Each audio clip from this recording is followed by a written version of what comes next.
Hello everyone, I hope you're good guys. Today new tutorial about how to make the Tale of Us lead from Astral that they made with Mind Against. This lead, I don't know if you remember.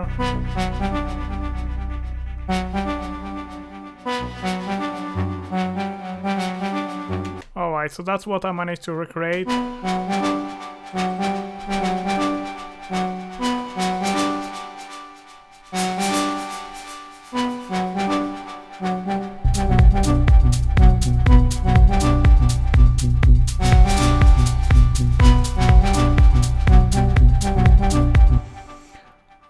So you might wonder yourself why I'm trying to recreate a North synth from a North song. The main thing is I was creating my sample pack about hypnotic techno, which is more like kind of deep melodic techno, and someone made a request about how to make this kind of synth.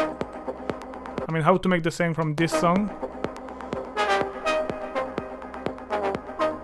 which is pretty similar to this one. And I was like, when he sent me this song, I remember this Astral song, and I was like, oh my god, it's very similar. And I just remember how awesome this lead synth was, and I was like, okay, why to not make a video to show all the people how to make it, because I think a lot of people want to know how to make it.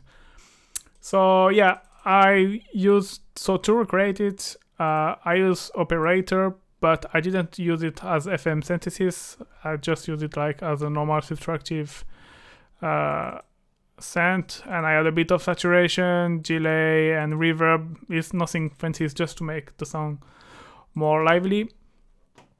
And yeah, as I told you, I didn't use it as a FM. You can see all the oscillators are playing at the level it's set here. There is no oscillator modulating another oscillator. So the thing is with this synth, it's really important. Like each oscillator is really important, and that's why I use operator rather than analog, because analog you just have two oscillator and the noise, and you can have the sub, but was not really convenient for this one. I really needed like 4 different oscillator. I'm gonna show you why, because just if you remove one of the oscillator, the sound is completely changing. Let me put.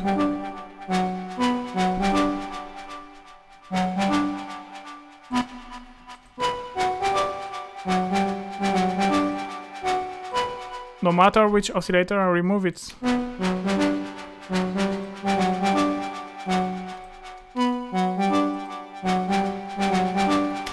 Like, that's making the rack interesting as well. Is like to show you how each oscillator is important, and how each wavetable that you're gonna choose is important, which level you're gonna put from each oscillator, and at which pitch you're gonna put it. It's really important, because if I modify any of these parameter, it's just completely changing the sound.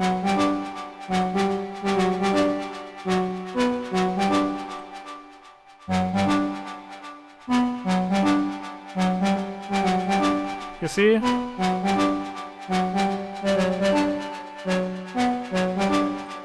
So that's a good example that you can keep in mind when you are playing with your synth or with your plugin, like how each parameter is important, and how just like a single little detail of one parameter can completely change the tone of your sound. So then it's scoring everything through low pass filter. With the filter is PRD. I think it's from the Moog Prodigy. I mean, it's like a kind of emulation from the Moog Prodigy.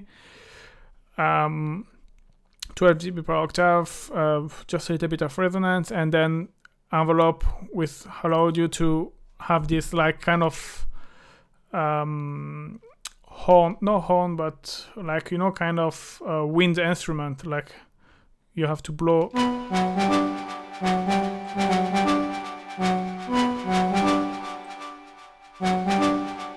All right, and then all these parameter, attack, decay, release, are all mapped to all the oscillator and the filter, and they are all controlling at the same ratio, and it's all together. So Yeah, and just the sustain is at the minimum. Sorry, because it's this kind of lead synth is not like to be sustained, you know, it's like very like kind of key synth, very short. So yeah, the cutoffs are controlling. Attack if you want a more percussive sound.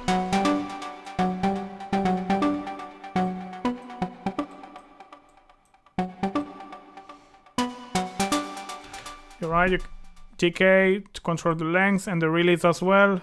The release is cool to use, like for example, if you're in the break and you start to draw all the synth in the reverb and you add some release.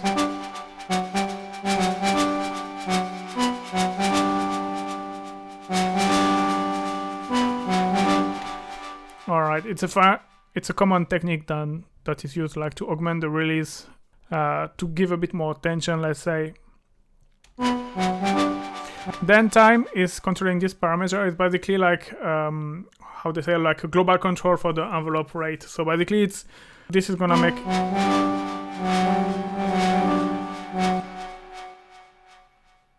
positive value is gonna bring you longer note, minus value, negative value is gonna bring you shorter sound. So that's cool if you play live, you know, and you have just one hand free. You can easily like do something short or longer with just one macro. Then you have high pass and low pass filter. Basically I have this because I needed to put some macro and I didn't really know what to do, because like you cannot really add more modulation macro to this synth, otherwise you get something different. So just a high pass filter to help you mix, to get rid of the useless frequency. Low pass filter, on the other end, the low pass filter was because, you know, it's a bit of a noisy synth, and it's interesting to might need to cut a little bit of some of the high frequency to don't have a synth too harsh. And yeah, and then the stereo parameter is controlling the spread, which is basically they kind of detune each side of, and it's creating some stereo.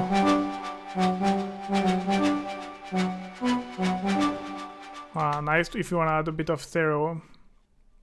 And yeah, that's it for this rack. So I hope guys you like it. The rack is in the description. You can download it. If you download it, please put a little like on your way down. It will help me a lot. Thank you very much for watching, guys, and see you next week, and see you in 2 weeks. In 2 weeks we're gonna try to recreate this kind